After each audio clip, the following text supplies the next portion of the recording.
లక్షల్లో సంపాదించడం ఈ రోజుల్లో సాధ్యమా? అవును, ఇట్స్ పాసిబుల్. ఇన్వెస్ట్మెంట్ అక్కర్లేదు, రిస్క్ లేదు. ఇది డబ్ల్యూ కామర్స్. నమస్తే, welcome to what TV. Hyderabad అనగానే గుర్తొస్తుంది మన ఈ కేబుల్ బ్రిడ్జ్. హైదరాబాద్ దుర్గం చెరువు కేబుల్ బ్రిడ్జ్ అనగానే ఒక ఐకాన్ సింబల్గా కనపడుతుంది హైదరాబాద్ అంతటి కూడా. ఎందుకంటే ఆ కేబుల్ బ్రిడ్జ్, ఆ చెరువు అందాలు అలాంటివి. గతంలో ఆ చెరువును చూడడానికి ఎంతోమంది, ఈ దుర్గం చెరువు చూడడానికి, అందాలు చూడడానికి ఎంతోమంది పర్యాటకులు ఇక్కడికి వచ్చేవాళ్ళు. కేబుల్ బ్రిడ్జ్ నుంచి చూస్తూ అందాలను వీక్షించేవారు. కానీ ఇప్పుడు ప్రజెంట్ ఉన్న సిచ్యువేషన్ ఎంత దారుణంగా ఉందో మీకు కళ్ళ కట్టినట్టుగా చూపిస్తాను. ఒకసారి మనం విజువల్లో చూస్తే చెరువు నిండా కూడా సుమారుగా 83 ఎకరాల ఈ చెరువు నిండా కూడా గుర్రపు డెక్క, ఏదైతే ఇవి గార్బేజ్ ఏదైతే మీరు చూస్తూ ఉన్నారో, ఈ గుర్రపు డెక్క అనేది గతంలో అక్కడక్కడ చెరువులో కనిపించేది. కానీ గత కొన్నాళ్ళుగా దీన్ని పట్టించుకోక, దీన్ని శుభ్రత చేయకపోవడంతో ఇది క్రమేణా పెరుగుతూ చెరువు మొత్తం కూడా వ్యాపించింది. ఏకంగా 83 ఎకరాల ల్యాండ్ మొత్తం ఈ గుర్రపు డెక్కతో నిండిపోవడం జరిగింది. ఎంతో అందంగా, ఆకర్షణీయంగా, అలహాలకలంగా, కోలాహలంగా ఉండాల్సిన ఈ చెరువు కాస్త ఇప్పుడు చూడండి ఎంత అందహీనంగా, చుట్టూ కూడా చెత్త పేరుకుపోయి ఒక ఒక డ్రైనేజీ వ్యవస్థ, ఒక చుట్టుపక్కల డంప్ యార్డ్ ఎలా ఉంటుందో ఆ డంప్ యార్డ్ లాగా తయారైపోయింది కేబుల్ బ్రిడ్జ్ ప్రాంగణం అంతా కూడా. ఒకప్పుడు అక్కడ బోటింగ్ ఏదైతే మనం టికెట్స్ తీసుకొని ఈ ప్రాంగణం అంతా కూడా బోటింగ్ ఎక్కించుకొని అలా షికారుకు తీసుకెళ్లే వాళ్ళు. కానీ ఇప్పుడు నిండిపోయిన ఈ ఏదైతే గుర్రపు డెక్క ఏదైతే చూస్తా ఉన్నామో, ఇది మొత్తం కూడా చెరువులో ఉన్న సగానికి పైగా 50-60% పైగా చెరువుని ఇదంతా కూడా ఈ గుర్రపు డెక్క కబ్జా చేసినట్టుగా కనపడతా ఉంది. మొత్తం కూడా నిండిపోయింది గుర్రపు డెక్క చెత్త చెదారంతో నిండిపోయి వ్యర్థం.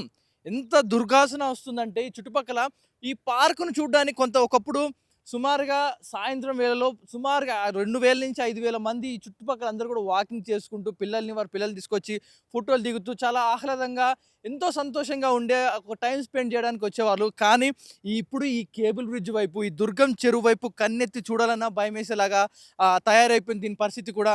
ఎందుకంటే ఈ చుట్టుపక్కలకు వచ్చామని చాలు తట్టుకోలేనంత దుర్గంధ వాసన, ఒక భయంకరమైన దుర్గంధ వాసన వస్తూ ఉంది.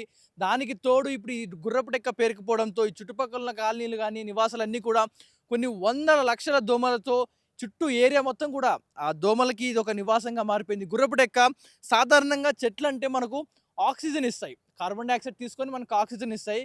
కానీ ఈ గుర్రపు డెక్క ఏదైతే ఉందో ఇది కంప్లీట్గా భిన్నంగా ఉంటుంది. మనం పీల్చుకునే ఈ ఆక్సిజన్ మొత్తం కూడా ఈ గుర్రపు డెక్క లాక్కొని మొత్తం కూడా కార్బన్ డైఆక్సైడ్ రిలీజ్ చేస్తుంది. అంటే ఒక విషవాయువుని వదులుతూ ఉంటుంది. అలాంటి ఈ గుర్రపు డెక్క ఏదైతే మనం చూస్తూ ఉన్నాం, ఇలాంటి మొక్కల్ని ఎప్పటికప్పుడు క్లీన్ చేస్తూ ఉండాలి. చెరువుల్ని పరిశుభ్రంగా ఉంచాల్సింది పోయి ఇది ఇలా పేరుకుపోతూ ఉంటే మరి అధికారులు ఏం చేస్తున్నారు? జిహెచ్ఎంసీ అధికారులు కావచ్చు, మరి గవర్నమెంట్ కానీ, హైడ్రా సిబ్బంది కానీ ఎందుకని పట్టించుకోవట్లేదు?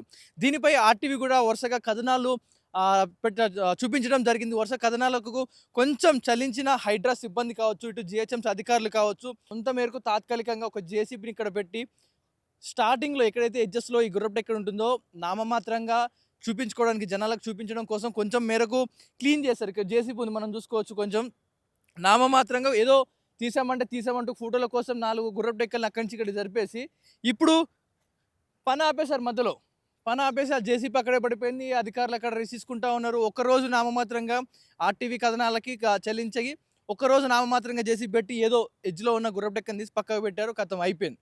రెండో రోజు ఎవరు ప్రశ్నించరు, అడగరు. కాబట్టి ఈ పనులు కూడా మధ్యలో వదిలేస్తారు. అంటే అడిగితేనే పని చేస్తారా? ప్రశ్నిస్తేనే పని చేస్తారా? మీకు తెలీదా? మీ డ్యూటీ మీరు చేయాలి కదా. ఇంత అందమైన దుర్గం చెరువు, ఇంత ఆహ్లాదకరమైన దుర్గం చెరువు మంచినీటి చెరువులా కనపడుతూ ఉంటుంది. ఇంత స్వచ్ఛంగా కనిపించే చెరువు ఇప్పుడు దుర్గంధ వాసన వస్తూ ఉంది. కొన్ని టన్నుల కొద్ది గుర్రపు డెక్క పేరుకుపోతూ ఉంది. మరి ఎందుకు మీరు పెంచి పోషిస్తున్నారా? మరి ఇది ఒక పశువులు తినే గ్రాసం కూడా కాదు, ఎందుకు పనికిరాదు. పైగా మనకు విషవాయువును వదులుతూ ఉంటుంది. చెరువు మొత్తం కలుషితం, కుళ్ళిన నీళ్ళు అయిపోతాయి. నీళ్ళు కుళ్ళి దుర్గంధ వాసన. ఒకప్పుడు ఈ ప్రాంగణం మనం ఏదైతే చూస్తామో ఇదంతా కూడా వాకింగ్ చేస్తూ ఉంటారు. వాకర్స్ అందరూ కూడా కేబుల్ చుట్టూ కూడా వాకింగ్ చేసే ప్లేస్ ఇదంతా కూడా. మనం అక్కడ బోటింగ్ ఏదైతే చూస్తామో ఆ బోటింగ్ ప్రాంగణం అంతా కూడా అక్కడ టికెట్ తీసుకుంటే సుమారుగా మనిషికి 50 రూపాయలు టికెట్ తీసుకుంటే బోటింగ్, స్పీడ్ బోటింగ్ ఒకప్పుడు నిత్యం అటు పగలు ఉదయం నుంచి 10 గంటల నుంచి కూడా సుమారు రాత్రి 8 గంటల వరకు కూడా ఈ కేబుల్ బ్రిడ్జ్, ఈ దుర్గం చెరువు లోపల బోటింగ్ ఉండేది, స్పీడ్ బోటింగ్ ఉండేది. మీరు స్టోర్ క్రియేట్ చేసి లింక్ లేదా క్యూఆర్ ని షేర్ చేస్తారు. కస్టమర్ ఆర్డర్ ప్లేస్ చేస్తారు. డెలివరీ, రిటర్న్స్, రిఫండ్స్ అన్ని ప్లాట్ఫామ్ హ్యాండిల్ చేస్తుంది. అలా ఆహ్లాదంగా రైడ్స్ చేసేవాళ్ళు అంతా ఒక పర్యాటకులకు ఒక ఐకాన్గా మారిన ఈ దుర్గం చెరువు ఇప్పుడు ఆ పడవల్ని కూడా పక్కకు తోసేశారు. వాటిని కూడా అక్కడే కట్టేసారు. ఎందుకంటే చుట్టూ కూడా గుర్రపు డెక్క పేరుకుపోయింది. బోట్స్ కదలడానికి లేదు. ఒకసారి బోట్స్ వచ్చినా కూడా ఇందులో ఇరుక్కుపోయే అవకాశం ఉంది, అంత లోతుకు పేరుకుపోయింది. మరి నామమాత్రంగా కొంచెం తీసి బయట వేస్తే మరి ఇవంతా కూడా ఎటుపోవాలి? కొన్ని టన్నుల మేర పేరుకుపోయింది. అదేదో స్టార్టింగ్ కొంచెం మొదలుగా ఏదైతే గుర్రపు డెక్క అక్కడక్కడ పేరుకుంటుందో ముందే వాటిని గ్రహించి వాటిని క్లీన్ చేసి పక్కన పెట్టుంటే సుమారుగా 6 నెలల క్రితమే 6 నుంచి 8 నెలల క్రితమే దుర్గం చెరువు మొత్తం కూడా దుర్గంధ వాసన వస్తూ ఉంది. భరించలేనంత వాసన వస్తుంటే అధికారులు ఇది ఎందుకు ఇలా వస్తుంది అని ఒక అంచనా వేసుకొని దీనికి శుభ్రం చేయడమో లేకపోతే వాటర్ ప్యూరిఫై చేయడమో లాంటివి చేయకుండా గాలికి వదిలేసి ఇక్కడ టికెట్ బుకింగ్ కౌంటర్ ఏదైతే ఉంటుందో దాన్ని కూడా క్లోజ్ చేసి ఇటు సైడ్ స్మెల్ వస్తూ ఉంది. ఎవరైతే దుర్గం చెరువుకు మీరు వస్తూ ఉన్నారో ఇక్కడ పర్యాటకులు ఎవరైతే వస్తూ ఉంటారో మీరందరూ కూడా ఇక్కడ స్మెల్ వస్తుంది, మీరు ఇక్కడ రావద్దు, అలా దూరం వైపు వెళ్ళి చెరువుకు అవతల సైడ్ వెళ్ళి టికెట్ తీసుకొని అక్కడికి వెళ్ళి చూడండి, ఇటు స్మెల్ వస్తుంది అని మీరు అలౌ చేయట్లే ఉంటారు. మరి ఎందుకు స్మెల్ వస్తుంది? గతంలో స్మెల్ ఇప్పుడే ఎందుకు వస్తుంది? కొన్ని టన్నుల మేర చెత్త ఇక్కడ గుర్రపు డెక్క పేరుకుపోయి నీళ్ళన్నీ కుళ్ళిపోయి ఒక జంతువుల కలేబరాలు అల్లబడిపోయి అందులో పడేస్తూ ఉన్నారు. అవి కుళ్ళిపోయి వాసన వస్తూ ఉంటే మరి హైడ్రా సిబ్బంది కావచ్చు, ఇటు జిహెచ్ఎంసీ అధికారులు కానీ ఏం చేస్తూ ఉన్నారు? ఇవంతా కూడా ఎప్పటికప్పుడు శుభ్రం చేస్తూ ఉంటూ పోతే ఈరోజు ఈ పరిస్థితి వచ్చేది కాదు. ఏదైనా ఒక ట్యాంక్ కానీ వాటర్ నిండేటప్పుడు సుమారుగా మనం అది ఒక 90% వచ్చే లోపు బంద్ చేసుకోవచ్చు, లేదా సగానికి వచ్చినప్పుడు బంద్ చేయాలి. పూర్తిగా నిండి పొర్లిపోయిన తర్వాత కూడా మనం ఏం చేయలేము. అది పూర్తిగా ఆరోగ్యం ఖరాబ్ అయినప్పుడు కూడా మనిషికి ఏం చేయలేము. అలాంటి పరిస్థితుల్లో ఇది కూడా ఉంది. జేసీపీ చూస్తూ ఉన్నాం. ఏదైతే మనం ఇక్కడ జేసీపీ చూస్తూ ఉన్నామో ఒకసారి మాకు విజువల్లో చూపించే ప్రయత్నం చేస్తాను. మరి ఈ జేసీపీ ఇక్కడ ఉంది, పని స్టార్ట్ చేసింది. సుమారుగా ఇక్కడి నుంచి ఇక్కడికి 50 మీటర్ల రేడియస్లో అందినంత మటుకు అలా ఏదైతే గుర్రపు డెక్క ఉందో దాన్ని లాగి పక్కకు పెట్టారు. ఖతం, పని అయిపోయింది. ఈ పని క్లోజ్ చేసారు. ఈ రోజుతో అధికారులు వీరందరూ కూడా రెస్ట్ తీసుకుంటారు. ఒక 4 ఫోటోలు తీయడం, మేము శుభ్రం చేసామని చెప్పుకోవడం అయిపోయింది. ఇంతేనా? చుట్టూ 83 ఎకరాల ఈ ల్యాండ్ ఎప్పుడు క్లీన్ అవ్వాలి? ఇదేదో ముందే చేసుంటే ఇంకా శుభ్రమయ్యేది. ఇలా మీడియా కథనాలు చూపించి మీకు పని చేస్తున్నారా లేదా గుర్తు చేయాలా? ఎవరేం పని చేయాలని గుర్తు చేస్తే తప్ప అధికారులకు సోయి ఉండదని అడుగుతా ఉన్నాం ఆర్టీవీ తరపున. ఎందుకంటే ఇలాంటి కథనాలు నడిపినప్పుడే ఈ చెరువు ఖరాబ్ అయింది, పర్యాటకులకు ఎందుకు రావట్లేరు, గుర్తు చేస్తేనేమో మీడియా విమర్శించింది అంటూ ఉంటారు, గుర్తు చేయకపోతేనేమో ఇలా ఉంటాయి మీ పనులు.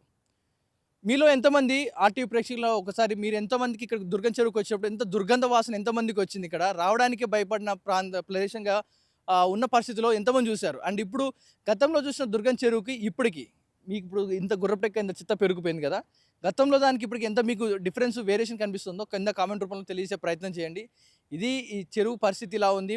మరి వెంటనే జిహెచ్ఎంసీ అధికారులు కావచ్చు, హైడ్రా సిబ్బంది కావచ్చు, వెంటనే చొరవ తీసుకొని మళ్ళీ ఇలా సగం 10% పనులు కాకుండా పూర్తి స్థాయిలో పనులు చేపట్టి, ఎందుకంటే ఒక కేబుల్ బ్రిడ్జ్ అనేది ఒక ఐకాన్గా మారింది హైదరాబాద్కి, ఒక సింబల్గా ఆ కేబుల్ బ్రిడ్జ్ కానీ దుర్గం చెరువు కానీ ఒక మంచి ఒక సిటీకి ఒక మంచి ల్యాండ్ మార్క్గా తయారైంది. అలాంటి ల్యాండ్ మార్క్ మనం కాపాడుకోవాలి, పర్యావరణం కాపాడుకోవాలి. కాబట్టి వీటిపై కాస్త దృష్టి పెట్టాలంటూ కూడా ఆర్టీవీ తరపున అధికారులని విజ్ఞప్తిస్తున్నాను. ఇది ఇప్పటికున్న అప్డేట్స్. కెమెరా పర్సన్ జ్ఞానేశ్వర్తో పవన్ వాయిదేవ్, ఆర్టీవీ, హైదరాబాద్. హోమ్ మేకర్ అయినా, కంటెంట్ క్రియేటర్ అయినా, కిరాణా షాప్ ఓనర్ అయినా అందరికీ సమాన అవకాశం.